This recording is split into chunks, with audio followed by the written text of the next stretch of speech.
BJP के फार्मूले से मध्य प्रदेश में सरकार बनाएगी कांग्रेस। बीजेपी का गुजरात फार्मूला एमपी में लागू करेगी कांग्रेस।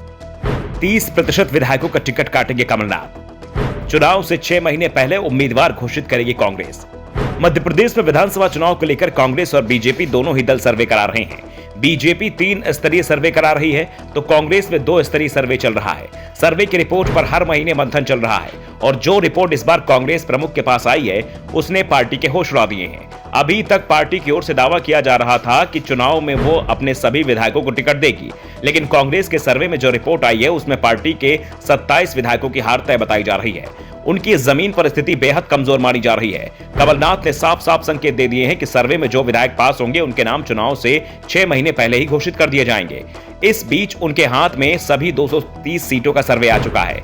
कांग्रेस के इस समय 95 विधायक है और सर्वे में इनमें से 37 विधायक और 17 पूर्व मंत्रियों की स्थिति को अच्छा बताया गया है। इन लोगों से चुनाव की तैयारी करने को कह दिया गया है। अपने क्षेत्र में रहने और जनसंपर्क को बढ़ाने के निर्देश दे दिए गए हैं। 4-5 महीने में इनके टिकट का भी ऐलान कर दिया जाएगा।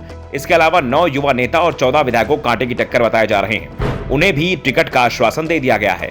कमलनाथ ने संकेत दे दिए हैं कि पहली लिस्ट चुनाव से 6 महीने पहले आ जाएगी और इसमें कम से कम 69 नाम होंगे। बाकी के 161 नामों पर बाद में फैसला किया जाएगा। सर्वे में जो 27 विधायक मुश्किल में दिख रहे हैं उनका टिकट कटना तय माना जा रहा है। कारण सर्वे की रिपोर्ट बताई जा रही है जिसमें दावा किया जा रहा है कि आज चुनाव हो जाते हैं तो ये 27 विधायक अपनी सीट नहीं बचा पाएंगे। अगर उम्मीदवार नहीं बदला तो कांग्रेस इन सीटों पर चुनाव हार जाएगी। दरअसल मध्य प्रदेश कांग्रेस में सर्वे के आधार पर टिकट देने का चयन कमलनाथ के समय से ही शुरू हुआ है। कमलनाथ को जब कांग्रेस ने प्रदेश अध्यक्ष बनाया था तो सबसे पहले उन्होंने 2018 के विधानसभा चुनाव से पहले सर्वे कराया। सर्वे रिपोर्ट के आधार पर ही टिकट वितरण करने का पार्टी पर दबाव बनाया।